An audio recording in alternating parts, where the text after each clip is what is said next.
Cher professeur, je rêve de pouvoir respirer sous l'eau comme Patrick Duffy dans L'Homme de l'Atlantide. Je suis désolé, mais l'homme de l'Atlantide, c'est pas possible. Allez, Patrick, youpla, saute.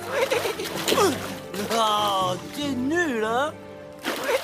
Non, Patrick, t'auras pas de poisson, t'as raté le cerceau. Puis t'as triché. Tu as repris ta respiration quand tu as sauté. Je t'ai vu. Pour respirer sous l'eau, l'homme de l'Atlantide aurait développé des branchies à la place des poumons. À la télé, ça marche, mais en réalité, pas du tout.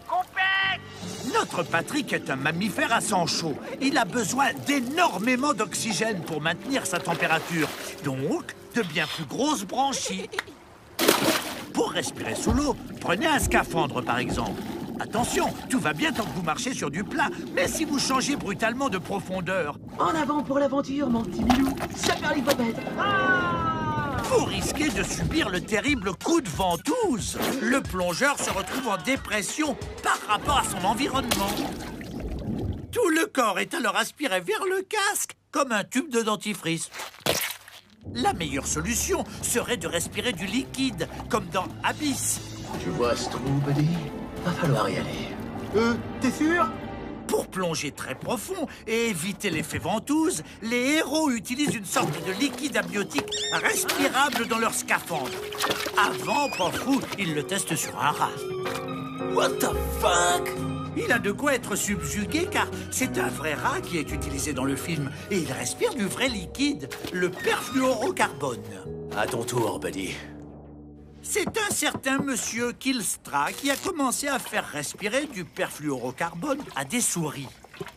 Elle sait tenir comme ça 8 heures hein, dans du PFC super oxygéné. Par contre, de retour et l'air libre, elle ne tiendra pas plus de 2 heures. Allez, Patrick, saute! Le corps arrive à aspirer l'oxygène du PFC, mais il a du mal à rejeter le CO2 qu'il produit en retour. Sans compter l'effort musculaire qu'il faut aux poumons pour respirer ce liquide. Il faudrait carrément équiper notre Patrick Duffy d'une aide respiratoire. Allez, Duffy, go! Allez, hop, hop, hop! Au lieu de vous prendre pour Flipper le dauphin, tapez Tu mourras moins bête sur arte.tv. Avec ça, c'est sûr, vous mourrez moins bête. Mais bon, vous mourrez quand même. Cher professeur, il y a 2 animaux que je déteste particulièrement, le pigeon et le chat. Est-ce normal? Ah, une question d'éthologie. Super. Les éthologues se tuent à nous démontrer que les animaux sont fascinants. Même un vulgaire pigeon. Grâce à eux, on sait qu'il y a dans cet affreux bourrelet au-dessus du bec du pigeon des cristaux de magnétite, sensibles au magnétisme terrestre. Le pigeon sent donc physiquement le nord. Il a le pif aussi bien équipé qu'un cockpit d'A320. Commandant, les systèmes de navigation sont HS. Damn! Mais comment nous allons faire? Mais qu'est-ce que... Comme si ça ne suffisait pas, les oiseaux migrateurs ont des cryptochromes dans l'œil droit. Ce qui leur permet de voir l'horizon se coloriser en violet quand ils regardent vers le nord. Sachant cela, vous ferez désormais preuve d'allégeance face aux pigeons. Ça alors? Il a retrouvé l'aéroport! Oh, on est sauvés. Sauvé! Non. Oh, damn! Oui, bon, ces super pouvoirs s'arrêtent là, faut pas exagérer non plus. Alors le pigeon, c'est fait. Ah, passons aux chats. Oh, les chats, c'est si mignon. On devrait remettre des légions d'honneur aux éthologues Burrow et Waller qui ont étudié, accrochez-vous bien, l'expressivité de la tête du chat. Non sans mal. Pour nous, humains, le chat est un peu niveau expression du visage, la Sylvie Vartan du règne animal. Ne me touche pas, Jean-Claude. Bah enfin quoi, chérie? Ne vois-tu donc pas que je suis triste? Bah non, Minouche. Pour vérifier ça, les chercheurs ont appliqué le Cat Facial Action Coding System. En gros, ils surveillent de très près avec des caméras à haute résolution les muscles responsables de l'expression du visage. Ah, c'est quasiment imperceptible, hein? L'expérience a été faite chez plusieurs animaux. Et accrochez-vous, le chimpanzé est moins expressif que le chien. Mais ils le sont moins que le cheval. qui lui-même est battu à plat de couture par le chat. Eh oui, il est expressif, le chat. C'est juste que l'humain ne voit pas assez vite ces infimes modifications du visage. Merci, bande de nazes. Je suis super heureuse. Ça ne se voit pas, mais je sointe la joie. Plutôt que de mépriser les animaux, ouvrez vos yeux de taupe et tapez Humour à moi bête sur arte.tv. Avec ça, c'est sûr, vous mourrez moins bête. Mais bon, vous mourrez quand même. Cher prof, mon bébé est précoce à son génie. Alors pourquoi bave-t-il toujours autant? C'est un fait, le bébé produit beaucoup de bave. Sachant qu'il est composé à 90% d'eau, comme la méduse ou la tomate, si on le posait sur une éponge, il pourrait rapidement se déshydrater tant il fuit par la bouche. On dirait un pruneau. En quantité, le bébé ne salive pas plus que l'adulte. Sauf qu'il n'a pas de dents du bas, empêchant la bave de couler. Alors que chez l'adulte, une barrière de dents bloque une bonne partie de la salive. Seulement voilà, vous me direz, Yannick Noah, par exemple, il a les dents écartées. Pourtant, il ne bave pas partout, lui. Sont vraiment des murettes. Le système nerveux de Yannick est assez mature pour savoir quand déglutir, ce qu'il fait même environ 3000 fois par jour. Oh non, on est encore plein dans la bouche. Déglutition, sinon il va baver sur la dame. Avoir faim, c'est vraiment très vilain. Le cerveau du bébé, lui, n'est pas fini. Il n'a pas encore le réflexe d'avaler le surplus de salive. Tu veux ça? Et ça? De plus, bébé mâchouille un peu tout et n'importe quoi. Quoi que vous mettiez dans la bouche, cela va stimuler la glande salivaire parotide. Ajouté à un cerveau immature, le bébé bave naturellement à donf. Et hop! Sa salive n'a pas la même composition que celle de l'adulte. Tout simplement parce qu'il ne mange pas la même chose. Et voilà. Le bébé boit principalement du lait, qui est très gras. Alors, dans sa salive, on trouve beaucoup de lipase, une enzyme qui va couper les lipides. Yeah, prends ça, gras double. Alors que chez l'adulte, on va plutôt trouver de l'amylase, qui découpe des glucides complexes comme ceux du pain. On le sait peu, mais la salive du bébé est un très bon dégraissant. J'ai fait une vilaine tache de beurre là. Vous pouvez faire quelque chose? Un petit coup de mon produit magique grâce à son applicateur baveux. Un tour en machine. Et voilà le travail. 65 € s'il vous plaît. En revanche, attention, la salive séchée est classée comme l'une des pires odeurs existantes. Désolé.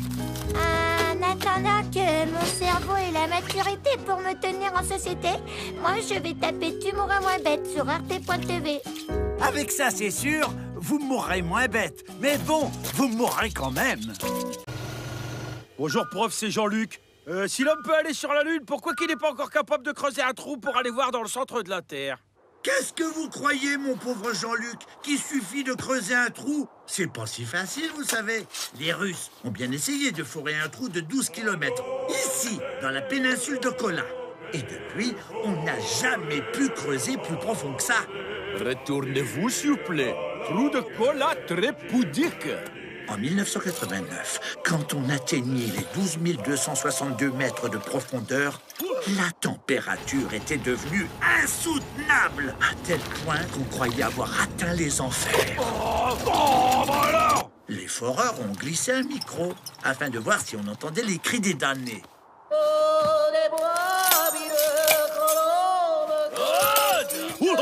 Vodka! Le forage a été interrompu car il devenait tout simplement impossible techniquement.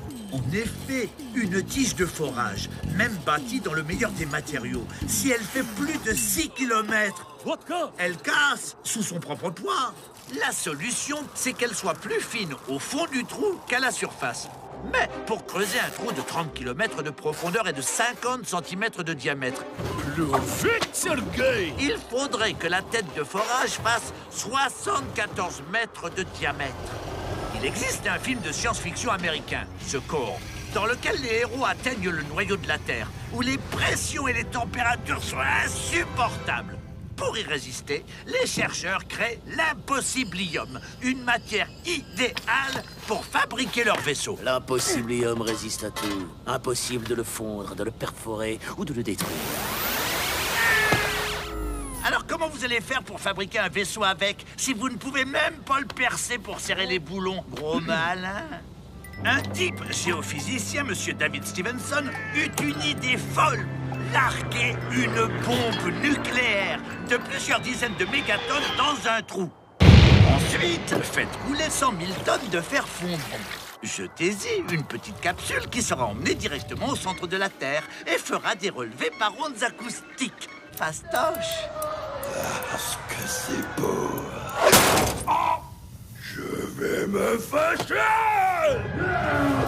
Plutôt que de transformer la terre en gruyère, tapez Tu mourras moins bête sur arte.tv. Avec ça, c'est sûr, vous mourrez moins bête. Mais bon, vous mourrez quand même. Cher prof, j'adore faire du bateau, mais si je me fais avaler par une baleine, ai-je une chance de survivre, tel Jonas dans la Bible?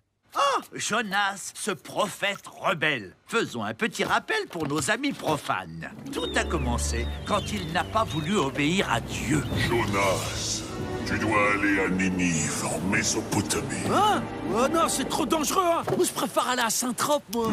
Dieu étant un peu soupolé, il a puni Jonas de sa désobéissance. Il l'a fait tomber du bateau et l'a laissé se faire avaler par un gros poisson, duquel il ressortit indemne au bout de 3 jours. Ah, il est susceptible, hein, quand même, Dieu. Et c'était quoi comme gros poisson? C'est pas précisé, mais déjà, ça ne pouvait pas être une baleine. Aïe. Bah pourquoi?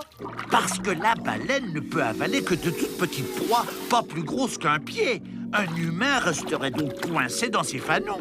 Steve, t'as un mec coincé entre les dents. Oh, merci, Kevina. Direction Saint-Tropez.